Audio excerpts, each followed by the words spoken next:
Today we're working on this, so I don't need this.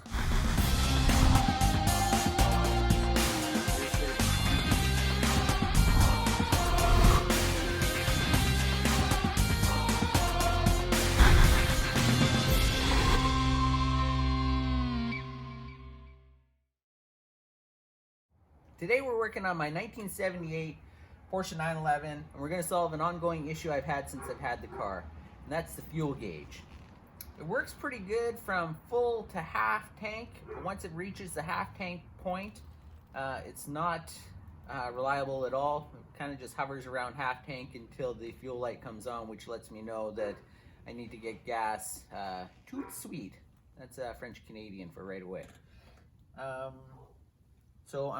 We've done some testing, and we'll show you how we do that. I kind of determined that we're hoping it's the fuel sender. So let's show you how we've determined that, and we'll go on from there. Okay, so we'll start by just opening up the frunk, or this front hood. And then what I'm going to do is remove this interior carpeting or cover here, and that will reveal our fuel tank, and that'll give us access to the fuel sender, which we suspect is the problem.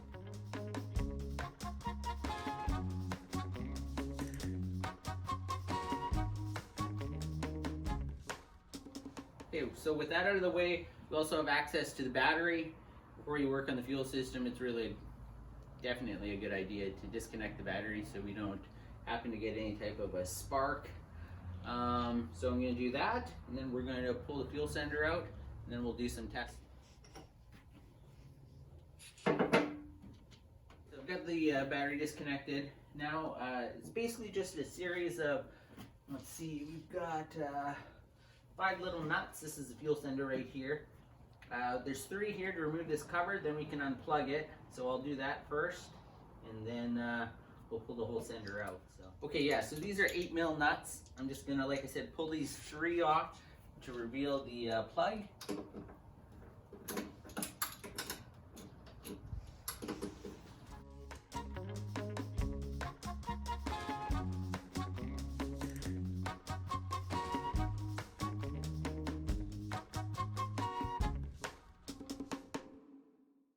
Be careful, there are little washers here as well underneath the nuts.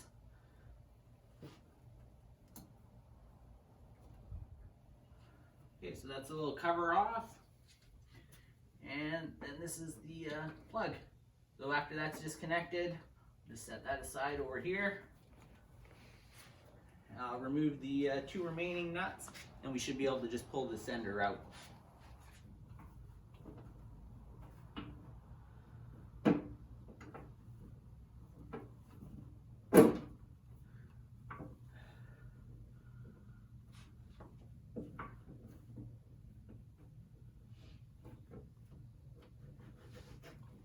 There you can see it's coming.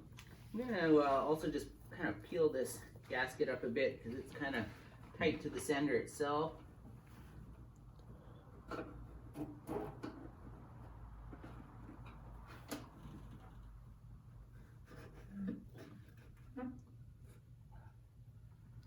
Okay, so there is a hole in the bottom of the sender. And you can see it squirted out a bit of gas, so I'm just going to let it drain out a bit there, and grab a rag just to soak this up. I'll also use the rag to cover up the hole in the tank while we're working on it. So. Okay, so I've given it a minute to kind of drain out. I'm just going to pull this all the way out. And we've got it.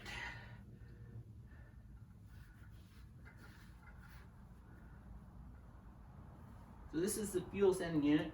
Just going to this rag over top of the hole so nothing falls into the gas tank, and now we're just going to run a little bit of a test on here.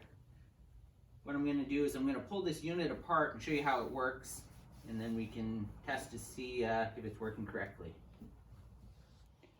Okay, so we have the fuel sender here over on the bench. You can see there's a nut here with sort of this brass washer. And the brass washer was bent up, just kind of as serving as kind of like a lock to that little nut so that it can't undo. I've already bent it down just using a small screwdriver. I'm going to remove this nut here.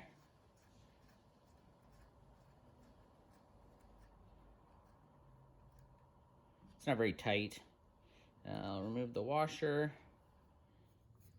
Okay, so once I've got that nut off, this whole sleeve will just slide off. I just need to pop it kind of loose from the top here. And this whole cover kind of slides off. Okay, so now the way that this operates is it's plugged in to the cable here that runs to the gauge in the dash. This sits in the tank like this. Let me see if I can just adjust this a bit here. So this sits in the tank like this. This is a float. As the tank is full, this float moves up and it reads a full tank. As it drops down, it lets it know that it's empty. And there's, hopefully you can see these on film, but there's like 3 really fine wires. One's kind of brass and 2 are silver. And that's how it reads. So what I'm gonna do, we're gonna plug this back into the car with the plug on here, and then we will reconnect the battery, making sure that we're not close to the actual fumes of the tank, and we'll just move this up and down and see what kind of a reading we're getting from the gauge.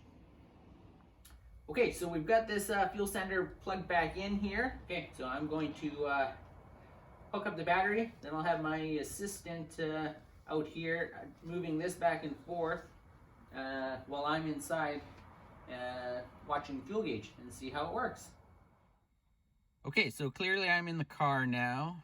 We've got the battery turned back on, and now we're just going to run through some tests. So right now we've got the fuel sender sitting at full, and you can see here the gauge is showing full.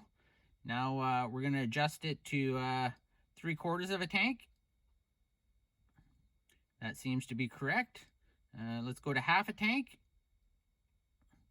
So there, although the fuel sender is at half, you can see we're at like halfway between 3/4 and half a tank. So now we're going to go down to a 1/4 tank. And again, you can see we're just over or just under half a tank at that point, kind of between a 1/4 tank and half a tank. So that's incorrect. And then let's go to all the way to empty. That does seem to be working, but like I said, we've been having issues where it'll kind of sit at, yeah, you can see it's kind of bouncing around now a bit, and it's not consistent. So what we're going to do today is just put in a new fuel sender and see if that solves our problem. So okay, so here's the replacement fuel sender I got. This original one is a VDO. I think it's probably the original one from when the car was new. This is a replacement part from Euro. Part number is 901-741-80100. And let's open it up and see how it looks.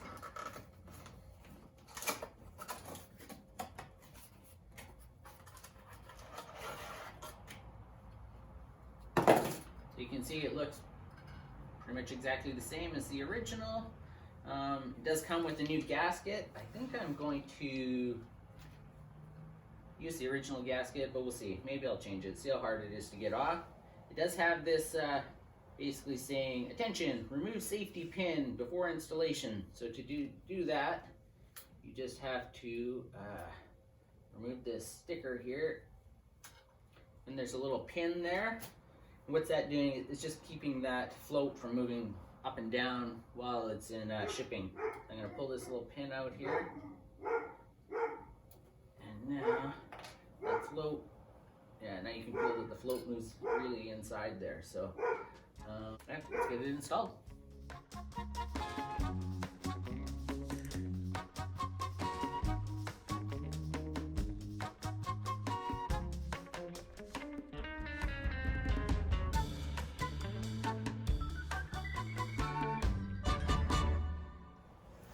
Okay, so I tightened everything back up. It's not real tight, just kind of hand tight, but do it kind of in a star pattern like you would with any gasket or like lug nuts on a wheel or anything, just so you get a uniform torque down on that so it's even. And yeah, we'll get everything else put back together, and we'll go for a drive, and hopefully our fuel gauge is now fixed.